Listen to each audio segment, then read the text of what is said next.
Մենք խոսում ենք հին չինական սյանմինի կամ ֆիզիոգնոմիայի արվեստի մասին, որը ճակատագիրը կանխատեսում է ավելի լավ, քան ցանկացած հորոսկոպ։ Սյանմինը դեմքի ընթերցման հին չինական արվեստ է։ Թարգմանություններում այն կոչվում է նաև ֆիզիոգնոմիա։ Մասնագետները դիտարկում են դեմքի և դրա առանձին մասերի ձևը, չափը և գույնը, ինչպես նաև դրանց փոխհարաբերությունները միմյանց հետ, և այս տեղեկատվության հիման վրա նրանք կարող են նկարագրել ոչ միայն մարդու բնավորությունը, այլև նրա ճակատագիրը կյանքի տարբեր ժամանակահատվածներում և նրա հնարավոր սոցիալական կարգավիճակը։ Վիշապի քթով կայսրը և Սյանմին թագավորության ծագումը։ Այս սովորույթի ակունքները թվագրվում են չինական քաղաքակրթության արշալույսին, մ.թ. 3-րդ հազարամյակի կեսերին, և այն ձևավորվել է առնվազն մ.թ. 5-րդ դարերում։ Դրա զարգացումը կապված է դաոսականության և կոնֆուցիական փիլիսոփայության հետ, որտեղ արտաչինը համարվում էր ներքինի արտացոլում։ Հիմնական հիմնադիրներից մեկը համարվում է Գուйգուզին, պատերազմող պետությունների ժամանակաշրջանի մ.թ. 481-221 իմաստուն և ռազմավար, դեմքի մանրամասն վերլուծություն տրակտատի հեղինակը։ Հետագա դարաշրջաններում ֆիզիոգնոմիան դարձավ արքունիքի մշակույթի մաս, ապագա պաշտոնյայի կամ զինվորական առաջնորդի ներուժը կարելի էր գնահատել նրա դեմքով, և անձնակազմի շատ նշանակումներ կատարվել են այս տեղեկատվությունը հաշվի առնելով։ Տարեգրությունները պարունակում են մարդկանց ապագայի մասին պատմություններ, որոնք ճշգրիտ կանխատեսվել են նրանց արտաքին տեսքի հիման վրա։ Օրինակ, Han դինաստիայի հիմնադիր Լյու Բանգը երիտասարդության տարիներին եղել է աննշան պաշտոնյա, խմող և թվում էր բավականին սովորական։ Սակայն Սյանգմինի արվեստում հմուտ մի պանդոկի տեր նկատել է, որ Լյուն ուներ վիշապի քիթ հիշեցնող քիթ և 72 խալ ձախ ոտքի վրա։ Սա նրան համոզեց երիտասարդի մեծ ապագայի մեջ, ուստի նա շտապեց իր դստերը ամուսնացնել իր հետ, և նա ճիշտ էր։ Ժամանակակից Չինաստանը ապրում է տեխնոլոգիաների և գիտության աշխարհում, բայց Սյանգմինի ավանդույթը չի վերացել, չնայած պետական քաղաքականության մակարդակով դրա դեմ պայքարի բազմիցս փորձերին։ Օրինակ, Մաո Ցեդունի օրոք 1940-ականներից մինչև 1970-ականները դեմքերը կարդացողները հալածվում էին։ Միևնույն ժամանակ, իր ժամանակակիցների հիշողությունների համաձայն, Մաոն ինքը պարբերաբար դիմում էր Սյանգմինին և հավատում էր նախանշաններին։ 1990-ական թվականներից արգելքի վերացումից հետո հին արվեստը կրկին ժողովրդականություն է ձեռք բերել։ Այժմ ընկերությունները հրավիրում են Սյանգմինգի մասնագետների, աշխատակիցների ներուժը գնահատելու համար, թեև ոչ պաշտոնական ձևով։ Այն նաև օգտագործվում է անձնական կյանքում և ամուսնության մեջ, երբ անհրաժեշտ է գնահատել զուգընկերների համատեղելիությունը կամ բացահայտել հարաբերությունների մեջ հնարավոր թույլ կողմերը և կենտրոնանալ այդ ոլորտների վրա։ Վերջապես, Սյանգմինգը օգնում է մարդուն ավելի լավ հասկանալ ինքն իրեն։ Հոգու և առողջության հայելին։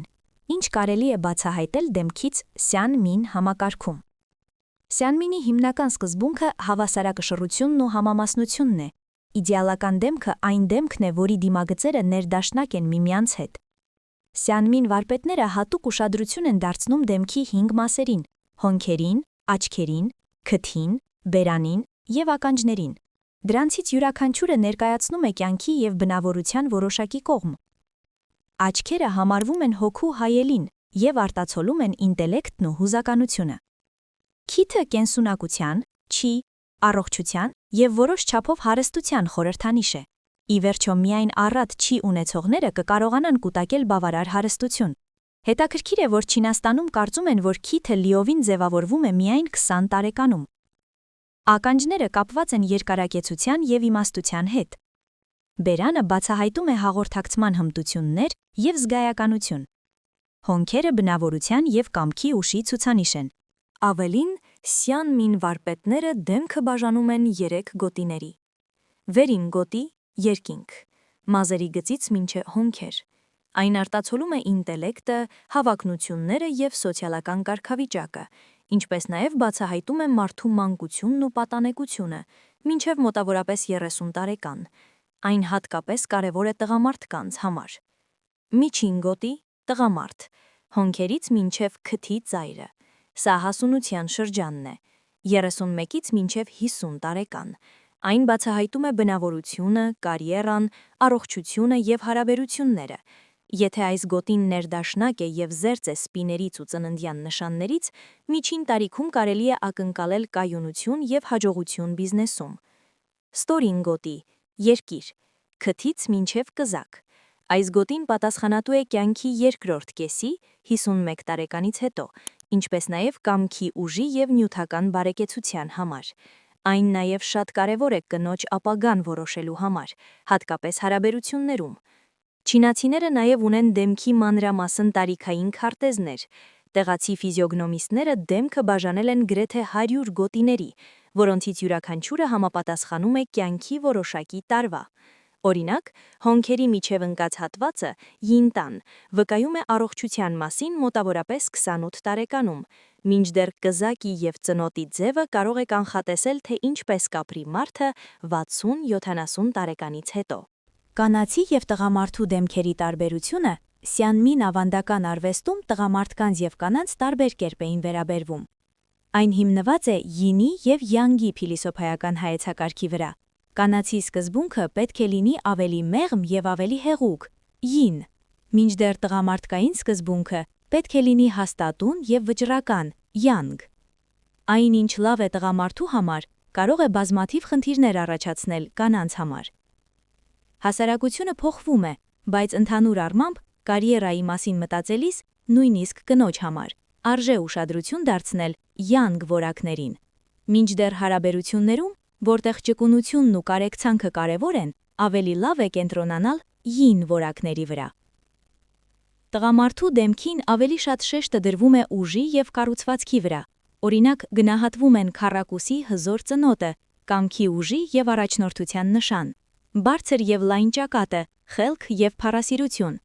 և ուղիղ և մսոտ քիթը, ֆինանսական հաջողություն և կարգավիճակ։ Կնոջ դեմքը վերլուծելիս նկարիչները փնտրում են հարթություն, մեղմություն և ներդաշնակություն։ Կնոջ կոպիտ, անկյունային դիմագծերը կարող են մեկնաբանվել որպես դժվար բնավորության կամ բարդ անձնական պատմության նշան, սակայն գերայտերը, փոքր բերանը և մեղմ կզակը անձնական կյանքի ներդաշնակության և ընտանեկան երջանկության նշան են։ Ճակատագրի դեմքը։ Ինչ են ասում ձեր աչքերը, ականջները և ճակատը ձեր մասին։ Այժմ եկեք նայենք Սյանգ Մինի որոշ նշանների։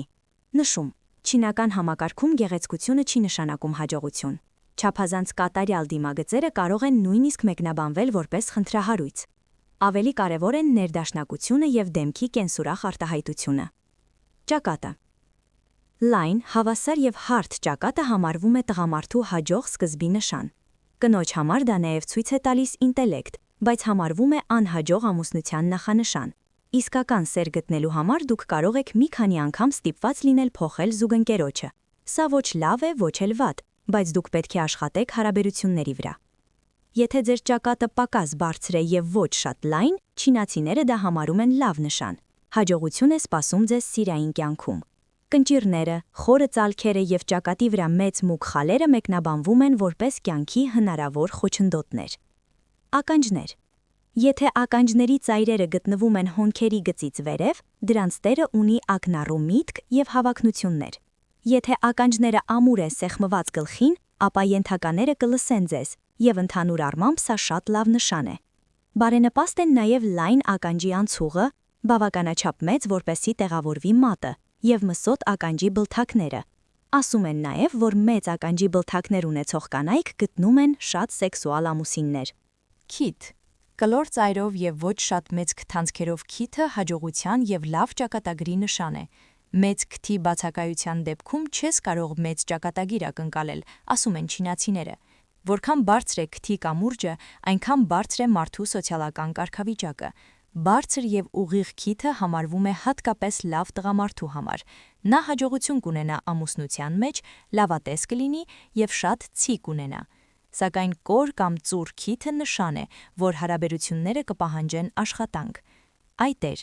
Հստակ սահմանված, բարձր այտերը առաջնորդական որակների և ուրիշներին ազդելու ունակության նշան են։ Ավելի հարթ այտերը ցույց են տալիս ճկուն բնույթ և զուգընկեր գտնելու ավելի հեշտ ժամանակ։ Աչքեր։ Աչքերի ուսումնասիրությունը ֆիզիոգնոմիստի հիմնական խնդիրն է, քանի որ դրանք հոգու եւ մտքի հայելին են։ Նույնիսկ եթե մարդը անկատար ճակատ, քիթ եւ ականջներ ունի, աչքերը կարող են փոխհատուցել ամեն ինչ։ Մեծ աչքերը վկայում են բաց զգացմունքային եւ կրքոտ բնույթի մասին։ Այս մարդիկ ապրում են իրենց սրտով եւ արագ են բռնկվում, բայց կարող են նաեւ նույնքան արագ սառչել։ Փոքր աչքերը կենտրոնացման, հավատարմության եւ վերլուծական մտքի նշան են։ Նրանք չեն թողնում ցանկացած մեկին մտնել իրենց հոգի, բայց երբ նրանք սիրահարվում են, դա անվտանգ եւ երկարատև է։ Ուղիղ, հանգիստ եւ վստահ հայացքը խոսում է ուժեղ բնավորության եւ մաքուր խղճի մասին։ Խորամանկ, թափանցող կամ չափազանց ծանր հայացքը ենթադրում է անհանգստություն, խորամանկություն կամ թաքնված մտադրություններ։ Իդեալականում հայացքը պետք է լինի մեղմ, բայց կենտրոնացած։ Հստակ նշան է բիբի եւ ծիածանաթաղանթի միջև հակադրությունը։